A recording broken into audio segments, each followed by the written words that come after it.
Ciao, I'm Julia Kay. I'm glad you are here. Nobody has visited me in ages. It's been years now. I must tell you my story, but I don't know where to begin. There is so much that I should start from my childhood, but my memories of these times are vague. I only remember the summer of 1929, when they sent me off to stay with my nanny.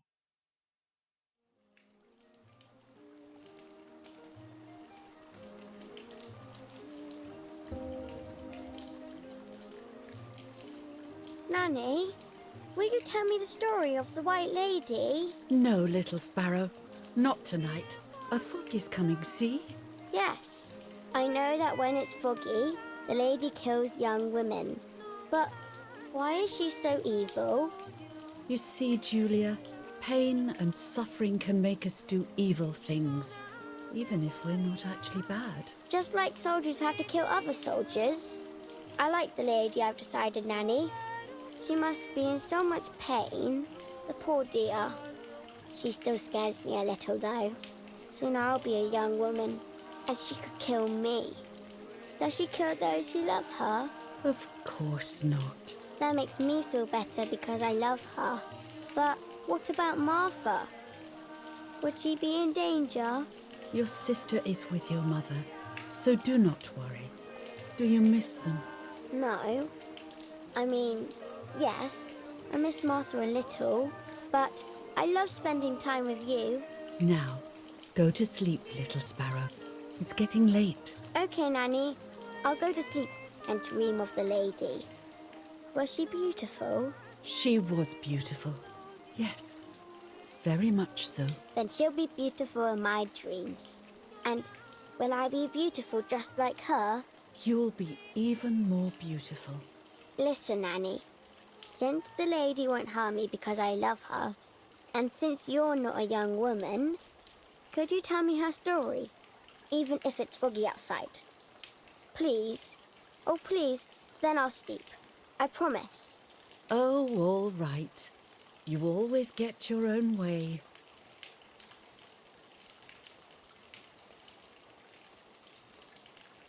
I loved Nanny and I loved that story. Every time I heard it, it sounded like a new and more mesmerizing tale. Every night I would ask her to tell me about it, even though it scared me. Even now I can remember every single day of that time and how happy I was.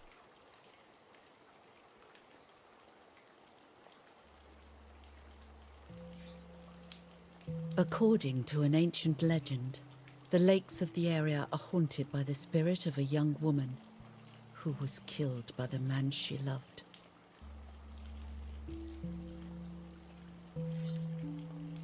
She was expecting a lover's stroll by the lake, gazing out at the old tree growing on the lake's island.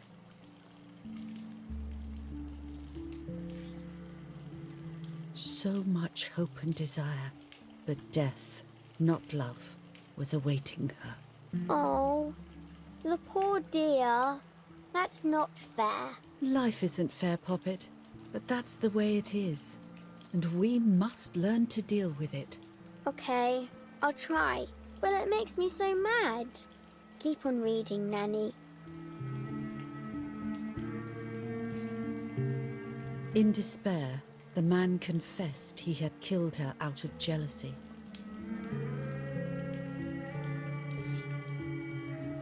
So he was hanged on the small island, in the middle of the very same lake where he had killed the girl.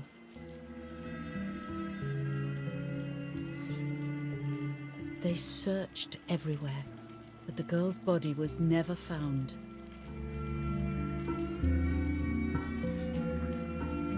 Since then, her spirit, known as the White Lady, has been imprisoned in the depths of the lake. She grieves eternally for the loss of the man she loved. When fog arises, the White Lady is known to leave the waters of the lake and roam the woods, looking for her long-lost love in vain. Within the fog of dawn, Hunters have claimed to hear the wailing of a woman in the distance. I'm a little scared of this story, even though I like the lady. Should I stop reading, my little sparrow?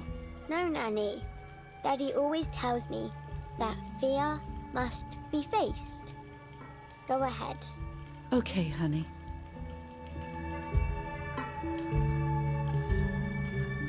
Every time the sad memory of the night she perished stirs in her soul, she takes the life of a young woman by slaying such a life in its youth. Even just for an instant, the lady feels free from the burden of her pain.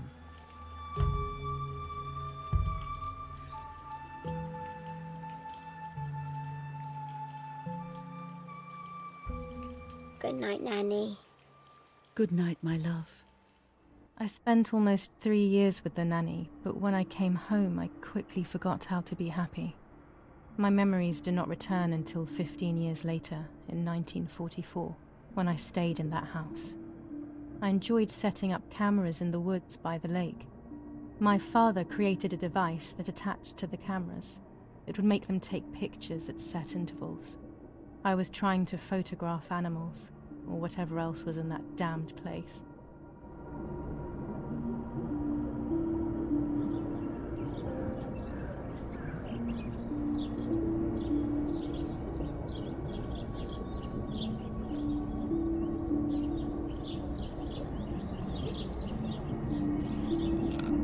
Reel off the film.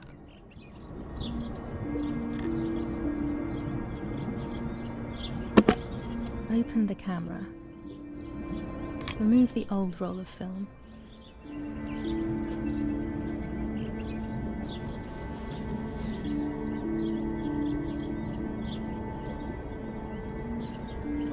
Put the new film in.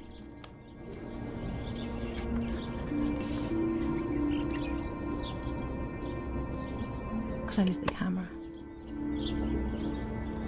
Load the film.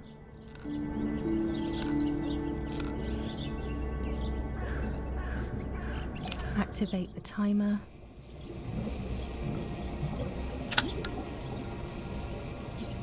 Almost ready. Now to bring the image into focus.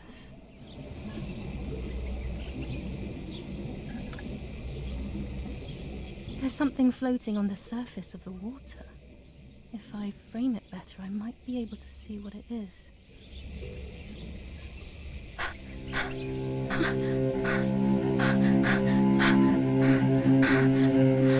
What? Is that a person?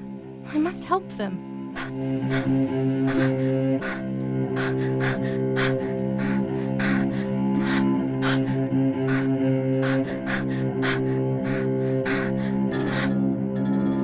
I was horrified at the idea that someone might have drowned in my lake. The lake was my world, where I would spend entire days daydreaming.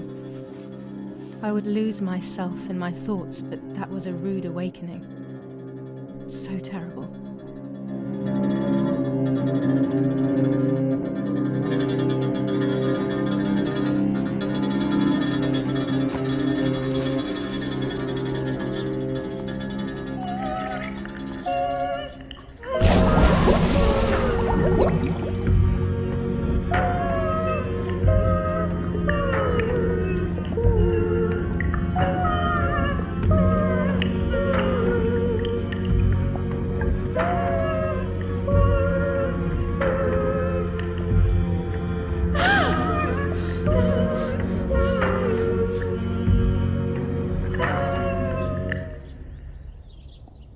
I instantly noticed that the person was wearing one of my dresses.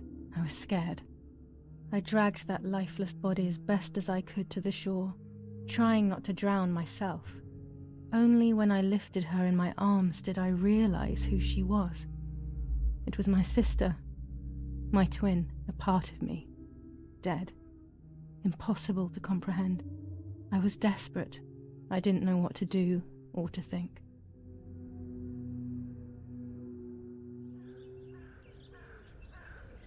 I have to stay calm. Martha is not dead. It's not possible. It's not true.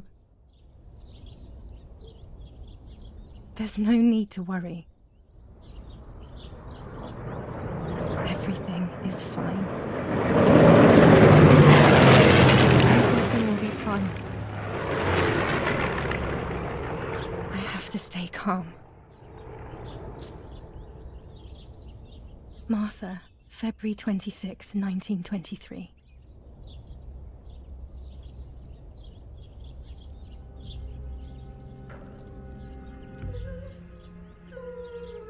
Is everything okay? Are you hurt?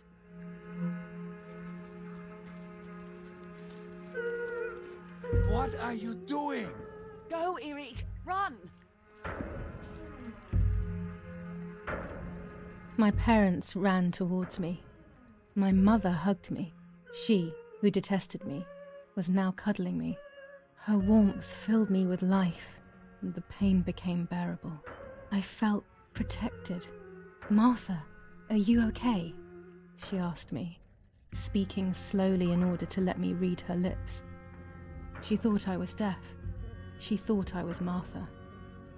I didn't want the moment to fade, so I meekly nodded my head. I didn't realize I had done something that couldn't be undone. I would have to pretend to be Martha forever.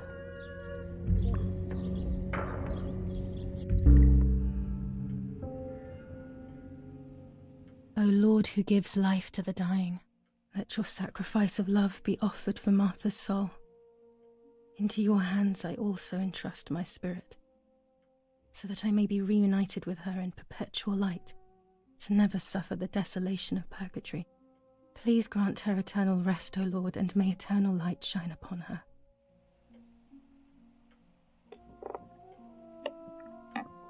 Eric, did you remember to light the candles in the hall? People will be here soon. Mummy always finds something for everyone to do.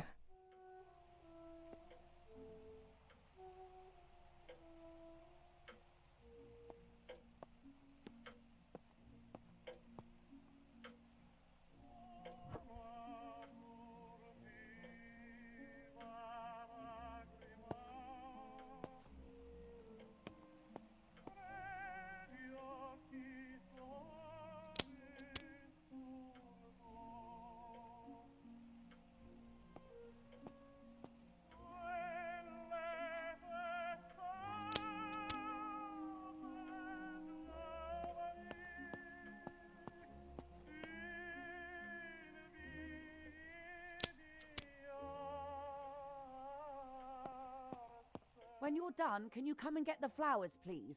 Or send Martha if you like. Never a moment's peace, even at a time like this. She can't sit still for a second.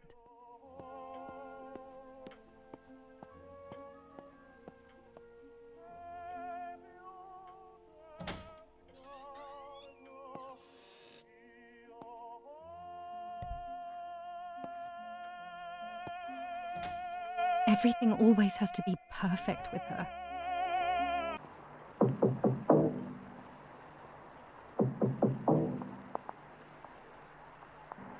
Parla Londra. Trasmettiamo alcuni messaggi speciali. Felice non è felice. E c'è stata la pioggia. La mia barba è bionda. Parla Londra. Abbiamo trasmesso alcuni messaggi speciali.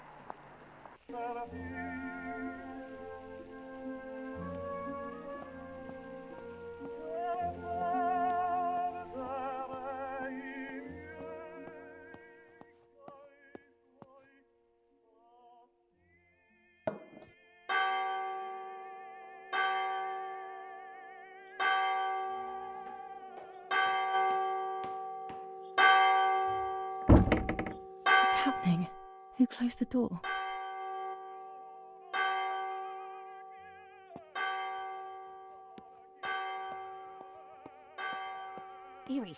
Eric, wake up. Do you think it's appropriate to sleep here, of all places? What? Yes. I must have fallen asleep. What are they talking about? You can't stay here forever. Why don't you go to bed? No. I want to stay with my daughter. Your daughter? Your daughter? You have another daughter, you know. The one who's still alive. Remember? What are you talking about, Irena? Julia is dead. What kind of comment is that? How can you? You should be thinking about Martha. Julia harmed Martha. You know that, right? And as if that were not enough, she has now also abandoned her. It's the same old story.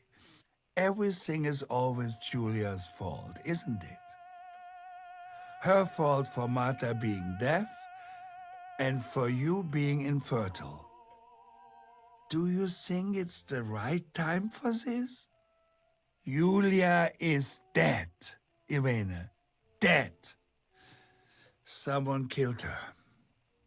Do you realize that? Of course I realize. I get it. Do you think I'm stupid? No one understands it better than me. She always brought problems. Only problems. It would have been better if she hadn't been born at all. You're crazy. I'm the crazy one? Me?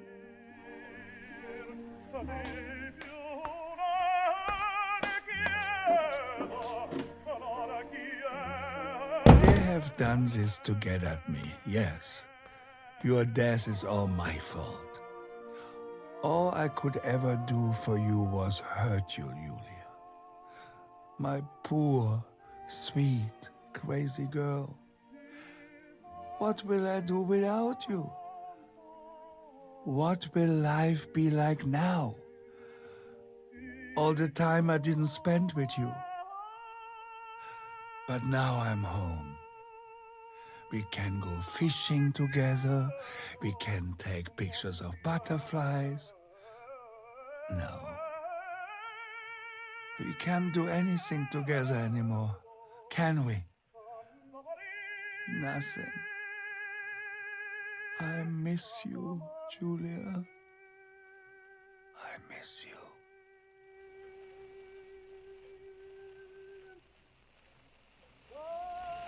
While American bombings continue to devastate the peaceful towns within the Elsa Valley, we have heard some tragic news from the area of La Ramola. The young daughter of German Army General Erich K. was murdered near her home. What possible reason could there have been behind such a cowardly act?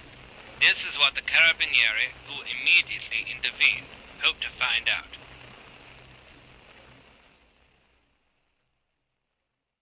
Mother didn't seem to suffer from the situation. All she cared about was that my death was so painful for Martha. But not having me around anymore must have been a great relief to her. At the end of the day, it was better for everyone that it was me who died. And it was better for me too that people thought that. But the guilt began to consume me. That's when I started having horrible nightmares.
was just a dream.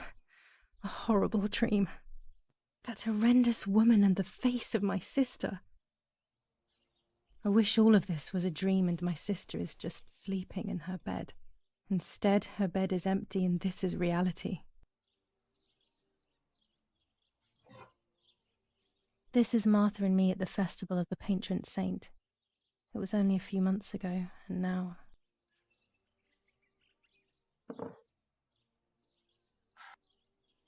Martha had asked for a picture of me to put in this frame. She wanted me to do one of those expressions of mine that made her laugh. Expressions that she couldn't quite imitate. She used to say that those were the signs of my soul. Can a photo capture the soul?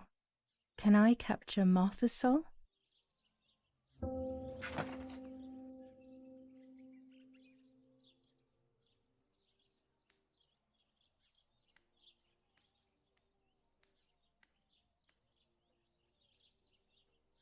This is Martha's trinket box. It could contain something that will help to figure out what happened.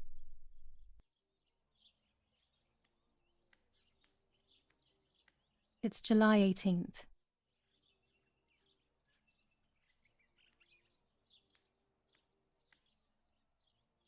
Martha's clothes. To me, wearing them will be like having her with me. Mummy will also be happy to see them. Or I could wear my clothes in the other wardrobe.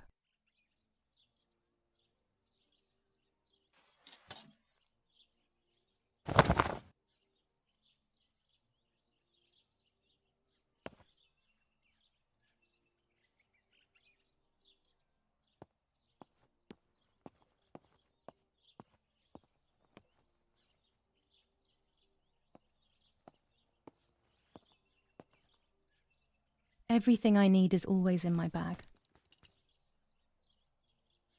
The key to my trinket box.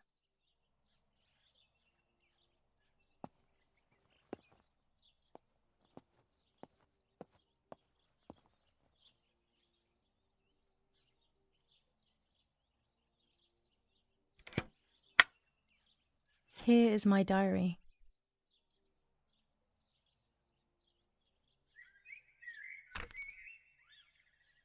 July 12th, 1944. This is a new diary. We moved here today and I forgot my old one back at home. But that's okay. A new chapter in my life, a new diary. They say they brought us here for our own safety. Daddy, the war, and everything else. Nanny gave us her house and she went to look after the mansion. It's weird being back here after so many years. I remember Nanny telling me the fairy tale of the Lady of the Lake. It's one of the few happy memories I have from when I was little. Nanny isn't here and that's a shame, but Martha is here with me. I also get to see Lapo more often, which is wonderful. He's always hanging around here. Mum is thankfully too preoccupied with fixing up the house to worry about me. At least for now. July 16th, 1944. There's something creepy about the woods. Every time I'm at the lake, I get a strange feeling. Maybe it's the legend of the White Lady playing tricks on me. I get weird ideas. I think that there is this presence. Then I think I'm just being crazy. Anyway, crazy or not, I want to take some pictures. I'm not scared. In fact, I'd say I'm excited. I've made arrangements with Martha. She's coming to the lake with me tomorrow to set up 2 new cameras with timers, and we'll see what we can photograph. Not before a good swim, of course. To be honest, Martha doesn't like photography all that much, and recently she's gone off swimming too. But she does like spending time with me by teasing me. Then, when she gets bored, she disappears into her books, and I do my own thing. We feel right when we're together. Yes, Iris, I'll be right there. I'm just going upstairs to call Martha down for breakfast. Fine, but I'm not sure we should let her sleep all day. What do you think? What did you say? Okay, I won't wake her up. I'll just turn on her light. So when she wakes up, she'll know when to come down for breakfast. They really think I'm Martha and I can't hear them. I need to be careful not to talk, or I will be in serious trouble.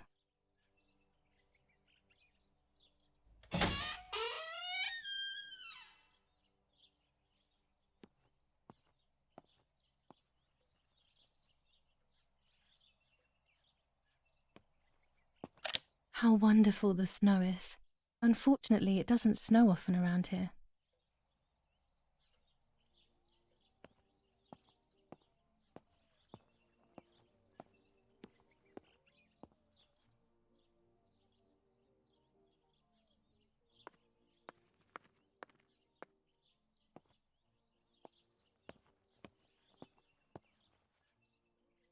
As a child, when I spent those short years with the nanny, this was my room. It's locked. Strange. Why did they lock my room?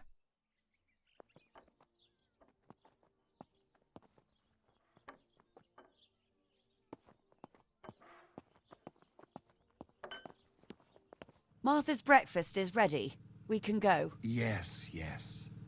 It's getting late. Did you leave the newspaper for Martha? You know how much she likes reading it. Yes, Irena. It's on the table, can't you see? And that camera, are you leaving it there? Yes, Irena. Can't you leave it there for a few more days? Do you mind? It was for Julia. I will take it away soon. I promise. The thought makes me so sad. Seeing it there is as if... I don't know how to explain it. All right, but let's go now. We have too much to do. We can't stay here all day talking. Mummy is right, though. Martha always read everything. It's me who will now read the newspaper instead. They'll be out all day. The funeral preparations will take them a long time. Everything is more complex with the war. Over the next few days, I will see little to nothing of them. Brutal assassination in San Casciano. Julia Kay, a young woman from a respectable family, brutally murdered near her home. Carabinieri investigates. A possible political motive emerges. Martha was not killed by politics or war. She was killed by something much closer and much less clear. I will find out the truth. Firm bulwark even in the skies. 159 aircraft of the Germanic defense shot down in 24 hours. Major Russian operation northwest of Jassy. Enemy convoy lost in the Mediterranean. 2 destroyers and 6 merchant vessels sunk. Julia Kay. Distressed but supported by faith. Irenei the mother, Erich the father, and Martha the sister sadly announced Julia's passing. The funeral will take place in La Romola, Thursday, July 20th at 9:30 p.m., departing from the property of the deceased. First improvements in food registration. Bread rations increased by 50 grams per day as of April 20th, a kilo more every month of soup ingredients. Reforms to the treatment of agricultural workers, and an unexpected distribution of jam.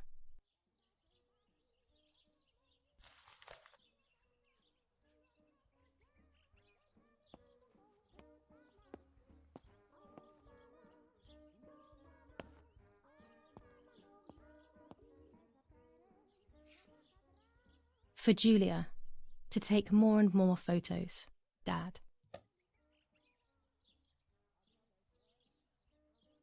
I can verify that the camera is still working by taking a photo. I could photograph a sparrow. There are so many of them out here. Chocolate, a privilege for few people in these times. There might be birds around the little wall in front of the house. I always put crumbs on it for them.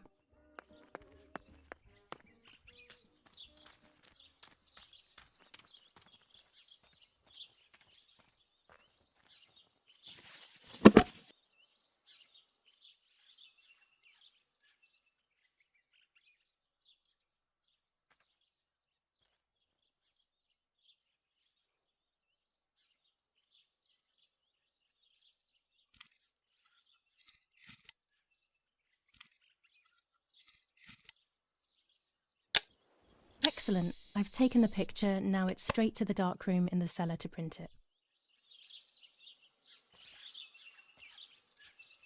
Daddy recently became a general in the German army. He used to take pictures on the front lines, but now he gives me the materials to take photographs instead. Now that Martha is gone, only this camera can fix my ideas and my memories. I can't allow myself to forget.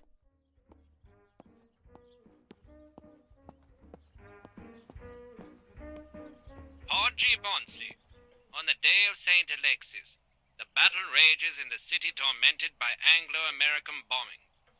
Our Lady of Carmel, a company of the Falcium Regiment, counterattacked yesterday, forcing the French to retreat to Piazza del Mercato.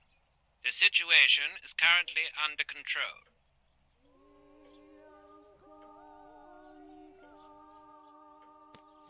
Florence, July 15th, 1944. General Erich K.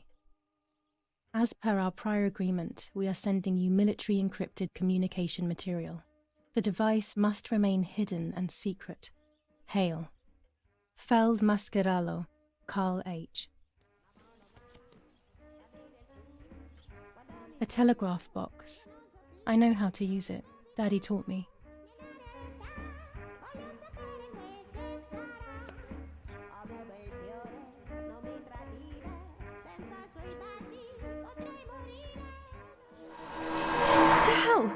For a moment I thought I saw... No, that's not possible. It must be this whole situation making me see things that don't exist.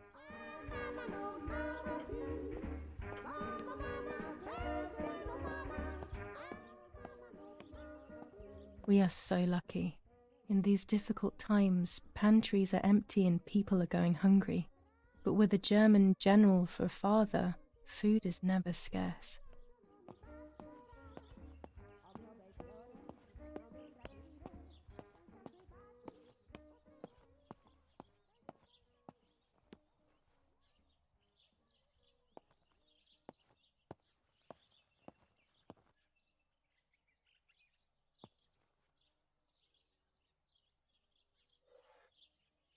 These could be of use to me.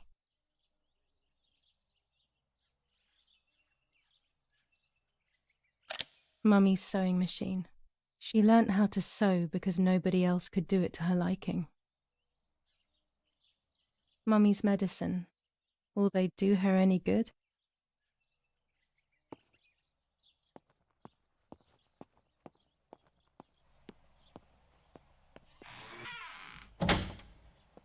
Daddy set up his darkroom here. He doesn't take photos anymore because of his work, but photography is still his true passion. I'm allowed to use the darkroom when I want to.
Not a bad photograph. It seems that the camera works perfectly. Now I can take a self-timed photo for Martha's frame.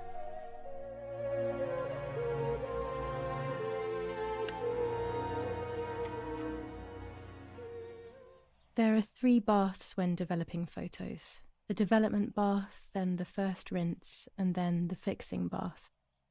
The second rinse is done directly in the sink afterwards.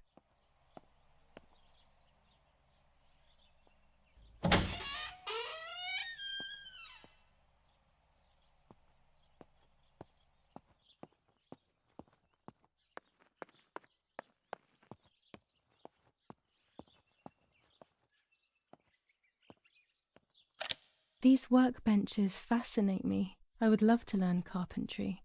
This is where Nanny's husband made my dolls. puppets I used to play with were made here. I never knew that when I was a child. They always told me that a fairy brought them. I didn't really believe them, but it was nice to think that.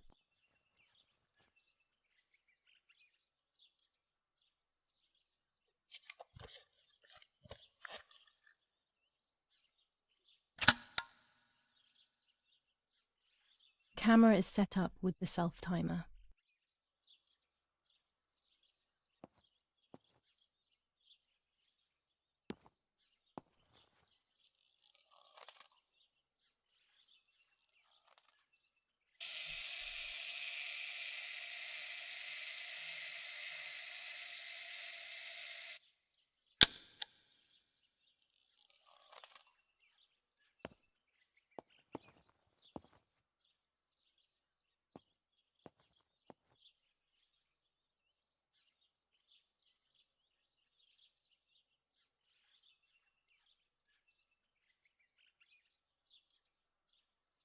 With the enlarger, I can print the images from the film onto paper.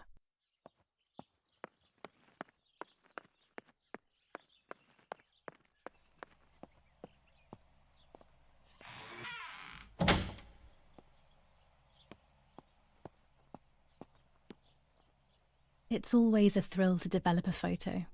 You can't see anything at first, yet something invisible is captured on the black film, a kind of ghost. That invisible breath then returns to reveal the reality from which it was torn. There are those who say that photography steals the soul or captures it. That's why they used to photograph the dead. But nowadays, almost nobody does it anymore. Even if it's just a delusion, I want to photograph Martha. I want to have a small reflection of who she was with me. But I have to do it secretly or they'll think I'm crazy.